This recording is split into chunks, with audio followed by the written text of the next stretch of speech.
ಪ್ರಜಾಪ್ರಭುತ್ವ ವ್ಯವಸ್ಥೆಯಲ್ಲಿ ಮತದಾನಕ್ಕೆ ಅತ್ಯಂತ ಮಹತ್ವವಿದ್ದು, ಪ್ರತಿಯೊಬ್ಬರೂ ಹೆಚ್ಚಿನ ಪ್ರಮಾಣದಲ್ಲಿ 100% ಮತದಾನ ಮಾಡಿದಾಗ ನಾವು ಭಾರತ ಸಂವಿಧಾನಕ್ಕೆ ಗೌರವ ಕೊಟ್ಟಂತಾಗುತ್ತದೆ ಎಂದು ಹಿಂದುಳಿದ ವರ್ಗಗಳ ಕಲ್ಯಾಣ ಇಲಾಖೆ, ಕನ್ನಡ ಮತ್ತು ಸಂಸ್ಕೃತಿ ಇಲಾಖೆ ಸಚಿವರು ಹಾಗೂ ಕೊಪ್ಪಳ ಜಿಲ್ಲಾ ಉಸ್ತುವಾರಿ ಸಚಿವರಾದ ಶಿವರಾಜ ಎಸ್ ತಂಗಡಗಿ ಹೇಳಿದರು. ಅವರು ಸೋಮವಾರ ಕೊಪ್ಪಳ ಜಿಲ್ಲಾಡಳಿತ ಭವನದ ಆಡಿಟೋರಿಯಂ ಹಾಲ್ನಲ್ಲಿ ಜಿಲ್ಲಾಡಳಿತ, ಜಿಲ್ಲಾ ಪಂಚಾಯತ್ ಹಾಗೂ ಸಮಾಜ ಕಲ್ಯಾಣ ಇಲಾಖೆ ಸಹಯೋಗದಲ್ಲಿ ಹಮ್ಮಿಕೊಳ್ಳಲಾಗಿದ್ದ ಅಂತಾರಾಷ್ಟ್ರೀಯ ಪ್ರಜಾಪ್ರಭುತ್ವ ದಿನಾಚರಣೆ ಕಾರ್ಯಕ್ರಮ ಉದ್ಘಾಟಿಸಿ ಮಾತನಾಡಿದರು. ಅಂತಾರಾಷ್ಟ್ರೀಯ ಪ್ರಜಾಪ್ರಭುತ್ವ ದಿನಾಚರಣೆಯನ್ನು ಪ್ರತಿ ವರ್ಷ ಒಂದೊಂದು ಶೀರ್ಷಿಕೆಯಲ್ಲಿ ಕಾರ್ಯಕ್ರಮವನ್ನು ಆಯೋಜನೆ ಮಾಡಲಾಗುತ್ತದೆ.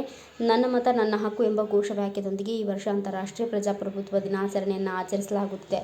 ಈ ದಿನವು ಬಹಳ ವಿಶೇಷವಾದ ದಿನವಾಗಿದೆ. ಪ್ರಜಾಪ್ರಭುತ್ವ ವ್ಯವಸ್ಥೆಯಲ್ಲಿ ಮತದಾನದ ಹಕ್ಕು ಬಹಳ ಜವಾಬ್ದಾರಿಯುತವಾದದ್ದು. ಡಾಕ್ಟರ್ ಬಾಬಾ ಸಾಹೇಬ್ ಅಂಬೇಡ್ಕರ್ ಅವರು ಮತದಾನಕ್ಕೆ ದೊಡ್ಡ ಶಕ್ತಿಯನ್ನು ನೀಡಿದರು. ನಮ್ಮ ದೇಶದಲ್ಲಿ ಮೊದಲು ರಾಜ ಮಹಾರಾಜರ ಕಾಲದಲ್ಲಿ ಕೆಲವು ಜನರಿಗೆ ಮತದಾನ ಸೀಮಿತವಾದಂತಹ ವ್ಯವಸ್ಥೆಗಳಿದ್ದವು. ಭಾರತ ಸಂವಿಧಾನದ ರಚನೆಯಾದ ನಂತರ ನಮ್ಮ ದೇಶದಲ್ಲಿ ಎಲ್ಲ ರಾಜ್ಯಗಳಿಗೂ ಪ್ರಜಾಪ್ರಭುತ್ವ ವ್ಯವಸ್ಥೆಯನ್ನೊಳಗೊಂಡ ಎಲ್ಲರಿಗೂ ಮತದಾನದ ಹಕ್ಕು ನೀಡಲಾಯಿತು. ವಿಶೇಷವಾಗಿ ಮಹಿಳೆಯರಿಗೂ ಹಕ್ಕನ್ನು ಒದಗಿಸಿ ದೇಶಕ್ಕೆ ಅಪಾರ ಕೊಡುಗೆ ಕೊಟ್ಟಿರುವ ಸಂವಿಧಾನ ಶಿಲ್ಪಿ ಡಾಕ್ಟರ್ ಬಿ. ಆರ್. ಅಂಬೇಡ್ಕರ್ ಅವರನ್ನು ಪ್ರತಿಯೊಂದು ಸಮಾಜದವರು ನೆನಪಿಸಿಕೊಳ್ಳಬೇಕು ಎಂದು ತಿಳಿಸಿದರು.